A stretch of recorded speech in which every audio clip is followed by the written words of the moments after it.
right. Good morning and welcome to today's wildfire safety webinar where we'll discuss our wildfire strategy and mitigation plans and what we're doing to keep our customers and communities safe. My name is Simon Gutierrez. I work as a communications representative for Pacific Power, and I'll serve as moderator for this webinar. First off, we want to ensure that our customers are informed about the measures and investments Pacific Power is taking to make our system more resilient and reducing the risk of wildfires. Thank you for joining us here today. Today's webinar is scheduled to go until 10 a.m. The webinar will be recorded and transcribed and then posted on our website. We'll start with a presentation by Amy McCluskey, Pacific Power's Vice President of Wildfire Safety and Asset Management. We will host a question and answer session at the end of our presentation, and we'll do our best to answer each question. To send us your question, you can click the speech bubble icon at the top of your screen. A panel will pop up on the right side of your screen. You can type your question there. As a courtesy, if you could please update your name in Teams to include the organization that you're with if you are representing any organization. And again, today's presentation, along with the slides, will be posted to pacificpower.net/wildfire safety, and we'll post that link in the chat. In addition to more information on the company wildfire mitigation plans, that webpage also has a lot of great helpful information like outage kit checklists, links to interactive public safety power shutoff map, and a 7-day forecasting table. With that, I'll turn it over to Amy McCluskey. Amy? Thanks, Simon. Good morning, everyone. As Simon mentioned, my name is Amy McCluskey, and I'm the Vice President of Wildfire Safety and Asset Management at Pacific Power. Today, I'll be walking you through our 2023 Wildfire Mitigation Plan to make sure you're up to speed on what Pacific Power is doing and learn a little bit about what you can do to be prepared for this year's wildfire season as well. Next slide, Jonah. To start with, I'll walk you through the company's plan, development, and journey, and then dive into the plan itself, touching on the key elements such as risk mapping, strategic programs and system hardening, advanced weather forecasting and situational awareness, system operations, PSPS protocols, and community outreach and education. Given the short amount of time today, I will be speaking at a very high level, but I do encourage you to dig into the plan itself or visit our website for more detailed information. Next slide. All right, let's get started. So first, let's talk about the plan development and journey. Pacific Power's 2023 California Wildfire Mitigation Plan builds upon several years of experience across various states, which you can see here on the slide. Beginning in 2018 with rulemaking in California, we've significantly expanded our programs to multiple states, either informally or through formal rulemaking. And now we manage wildfire mitigation programs in California, Utah, Washington, and Oregon.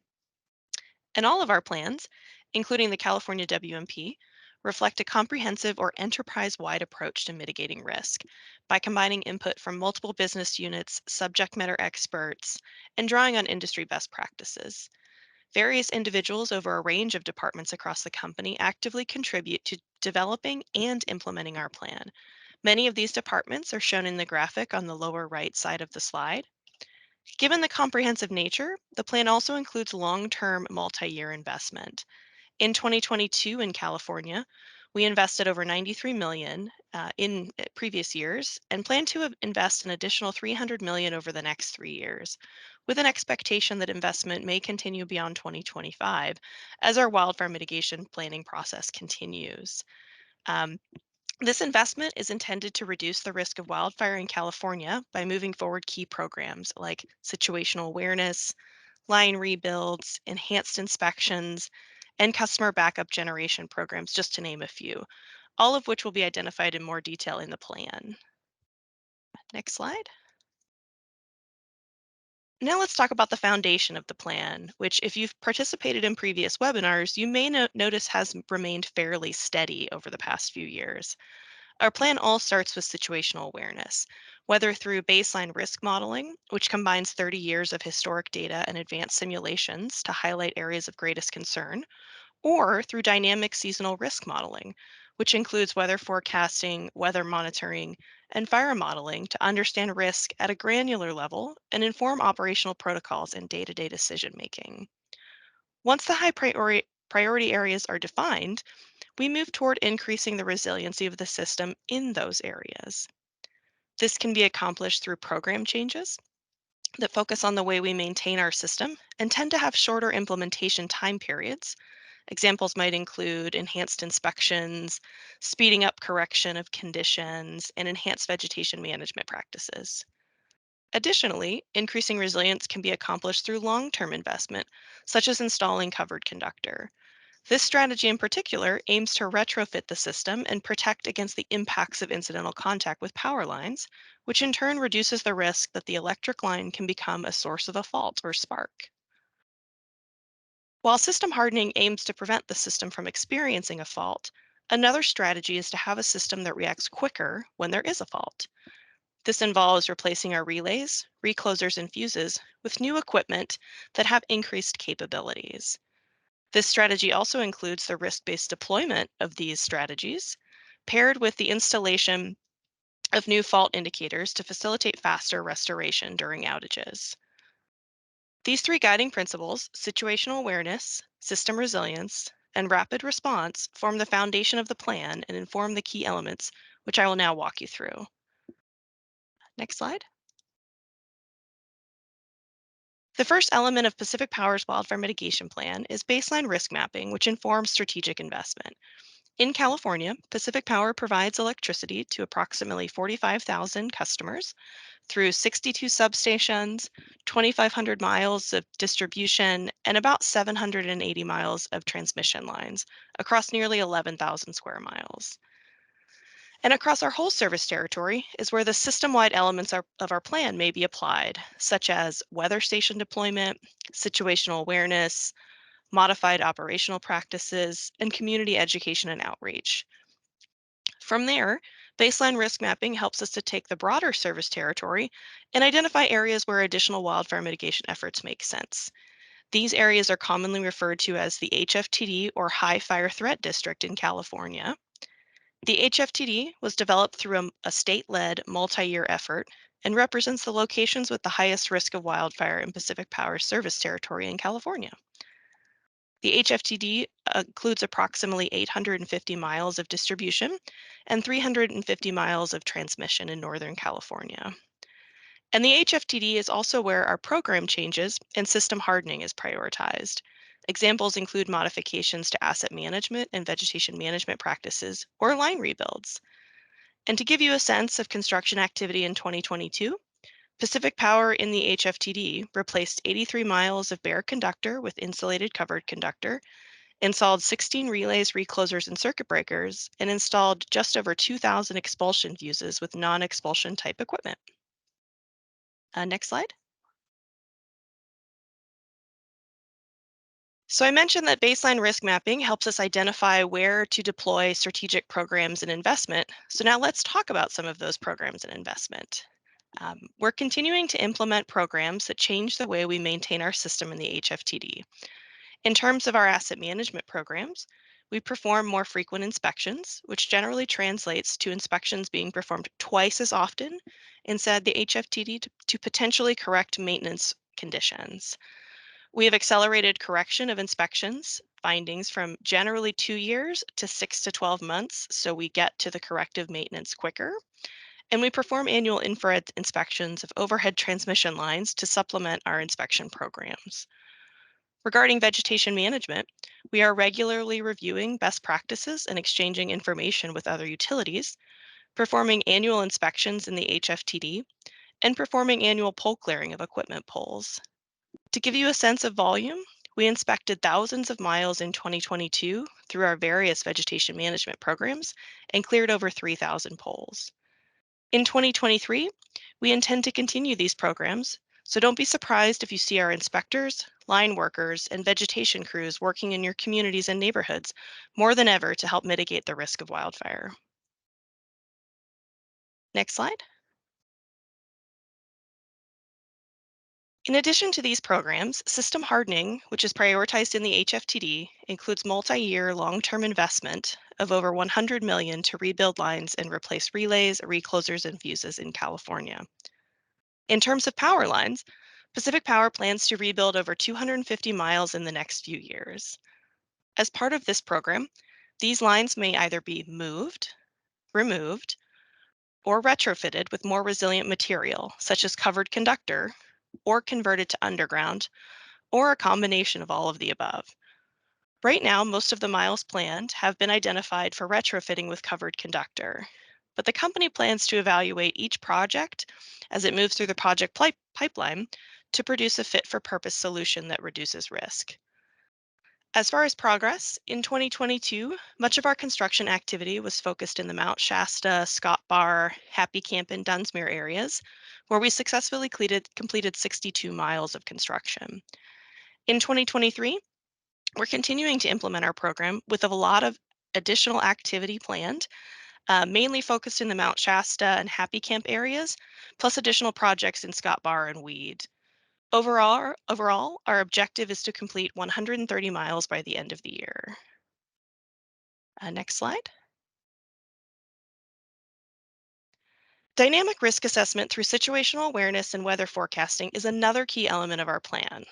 And our approach to situational awareness includes the acquisition of data from either utility owned weather stations or other climatological data sources to forecast and assess risk and inform real time decision making. And we acquire this data in a very through various methods.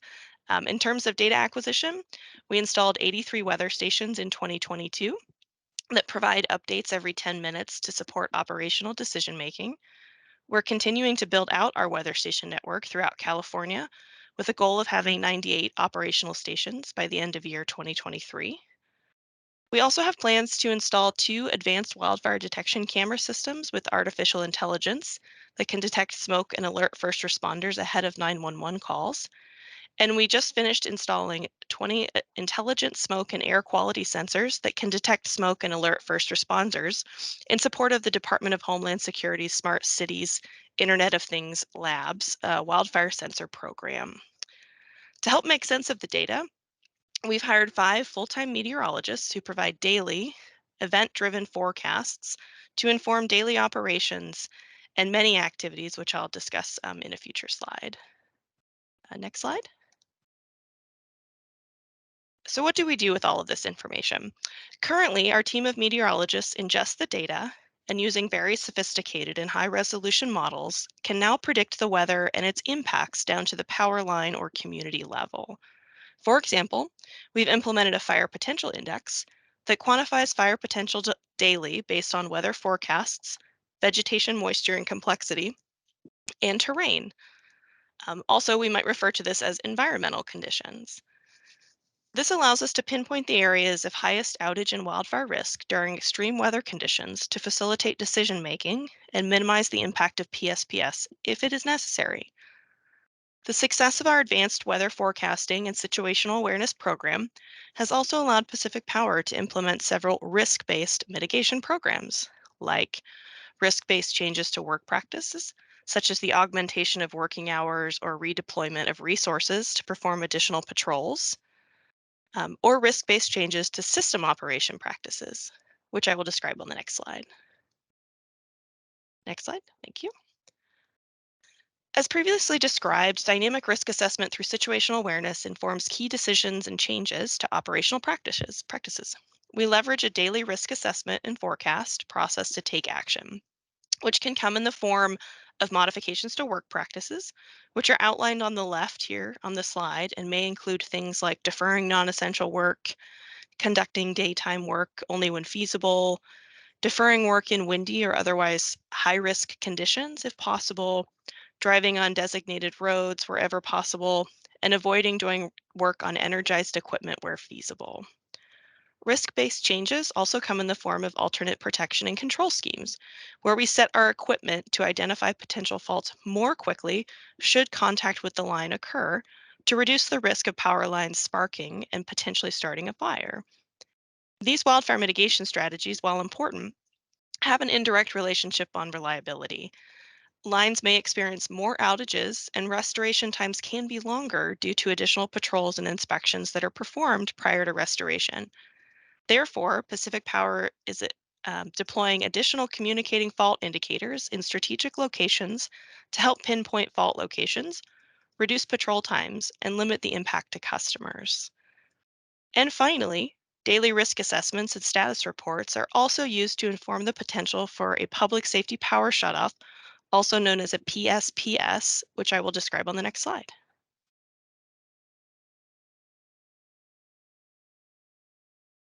PSPS, or Public Safety Power Shutoff, is a tool that may be used by utilities as a measure of last resort to reduce the risk of wildfires. And we understand the impact that PSPS can have. Therefore, at the core of our decision making and the overall PSPS program is balancing the risk of the conditions surrounding a potential event with the risk created by the de-energization itself. And you can actually help us safely implement a PSPS by taking steps to prepare for an event or other types of emergencies. You can take steps for emergencies, including a public safety power shutoff. For example, step one, update and verify your contact information with Pacific Power. You can see the website and the phone number are listed here on the slide. This is particularly important because we leverage this exact contact information when making PSPS notifications to customers. Having up-to-date contact information is the best way to stay informed of a potential PSPS event. Step two, to help us safely implement and be prepared, is to create a defensible space. We know that many of our customers live in beautiful rural locations surrounded by vegetation. However, the way in which vegetation is maintained around a home can mitigate the risk of wildfire. The slide here includes vegetation recommendations for the various zones around the home, with Zone 1 being the first 30 feet. Um, this zone should contain only low-growing plants such as annual flowers, succulents, and well-tended lawns to reduce fuel right near the home. Zone 2, which is between 30 and 100 feet from the home, stick to well-spaced trees and shrubs and islands of plants surrounded by rocks or landscaping bricks. And finally, Zone 3, which is beyond 100 feet, reduce fire fuel by thinning and pruning trees and other vegetation. Step 3, update your emergency plan and supplies. It's important to be prepared and have an emergency plan any time of the year. Here are a few of the essentials. Make sure you have 2 to 3 weeks supply of shelf-stable food and water for all people and pets in your home. Gather a backup supply of essential medicine. Create an emergency kit with flashlights, fresh batteries, solar phone chargers, first aid, essential phone numbers, and cash, and designate an emergency meeting location. With that, next slide. So those are some of the things that customers can do to help be prepared and safely implement a PSPS. There are also some things that Pacific Power is doing. So in the event that PSPS must be implemented, Pacific Power works to mitigate the potential impacts to customers and communities in 3 ways. First, we have the ability to activate community resource centers, or CRCs, leveraging temporary mobile equipment or permanent locations pre-identified in conjunction with public safety partners. When activated, these CRCs provide critical services to customers and community members such as shelter, restrooms, charging stations, on-site medical support, refrigeration, and ice. As an example, during a PSPS event in 2021, Pacific Power successfully activated a CRC at the Dunsmuir County Center on August 17, 2021. Additionally, in 2021, Pacific Power began offering 2 backup generation programs to customers that are still active today. We offer a free portable battery program, which includes a technical assessment, training, and backup battery to medical baseline customers living within the HFTD. Customers must be enrolled in Pacific Power's medical baseline program in order to be identified to participate. If that is something you are interested in and think you may qualify, you can enroll by going to pacificpower.net and to the specific wildfire safety page for more information. Additionally, Pacific Power also offer a backup generation rebate program. Effective January 1st, 2023, the flat rebate to customers in the HFTD on qualified generator and backup battery purchases is $300, with an additional rebate of $500 offered for California alternate rates for energy, or the CARE customers, and medical baseline customers not enrolled in the free portable battery program. Pacific Power has also implemented a PSPS mitigation program for medical baseline customers to automatically receive additional notifications of PSPS events. Once again, because we rely on customers self-identifying and we rely on our customer contact information, it is important for customers be enrolled prior to fire season. Um, And the requirements would be to have a medical certificate and to enroll via the website or by calling our call center. Again, more information in general about these programs and how to enroll is located on Pacific Power's website and can be found at www.pacificpower.net. Next slide. In addition to the investment protocols and customer programs, Pacific Power takes a multi-pronged approach throughout the year to ensure wildfire preparedness and educate our customers and communities. We facilitate collaborative sessions such as tabletop exercises or workshops with public safety partners and community-based organizations where we work with our partners to prepare for potential PSPS events or other types of emergencies. We also work to get key information out into the communities we serve via social media or potentially radio campaigns or through distribution of flyers and brochures, a few of which can be seen here on the slide as examples. We also host webinars like the one we're having today is a great example to try and get this information out there. Our efforts tend to be front loaded in the beginning of the year or the first 2/3 of the year to ensure everyone is prepared for the upcoming fire season. But throughout the year, we maintain additional information on our website, which you can see here on the screen. Next slide. And with that, we've come to the end of our presentation. I want to thank you all for joining and listening in. And now I'll throw it back to Simon for the Q&A portion of the webinar. All right, thanks, Amy. That was some great information there. I really appreciate that. We do have some questions that have come in through our frequently asked questions portal. We don't have any questions submitted in the chat, but we'll go over some of these other questions. Right now, I'll ask the question, and Amy, if you can answer, that would be great. So question one, what is Pacific Corp doing to reduce wildfire risk? Which we mentioned a lot of it in the webinar, but maybe we could have a specific kind of brief answer there from Amy. Sure. Certainly a lot of what we've been talking about today is to reduce risk. That's, the primary function of our wildfire mitigation plan. In general, though, weather is one of the biggest concerns for electric utilities. And in recent years, the change in climate has made extreme weather events increasingly common, like never before. Conditions on the ground are changing, so do our plans and responses need to. We're investing nearly $500 million across our system. Certainly, a lot of that is being directed here in California. And this investment, helps to mitigate against wildfire and further investment strategies over the coming years. With new capabilities and round-the-clock situational awareness and vegetation management practices, we're advancing safety today and building resilience and reliability for years to come. All right, thanks, Amy. Question number two, when did this work begin, or when did you begin this work, and why didn't you invest in these items sooner? Oh, thanks for the question. And on one of the slides, we did include a timeline that kind of walks through our wildfire mitigation plan and evolution. In general, though, we are adapting to changing conditions by changing with them. So while planning for safety and reliability around weather events has always been part of our work, that's part of running an electric utility. The electric utility industry throughout the West is quickly adapting to new extremes. As wildfire risk has evolved across the West in just the past few years, so have our mitigation strategies and our investments, including new investments in meteorologists, data scientists, new technology, and more system hardening. In terms of timeline, we developed our first comprehensive wildfire mitigation plan in 2018, which was filed with the California Public Utilities Commission in early 2019. And we've continued to invest in and evolve our plans ever since with annual filings. And I believe those were mentioned on the slide during the webinar.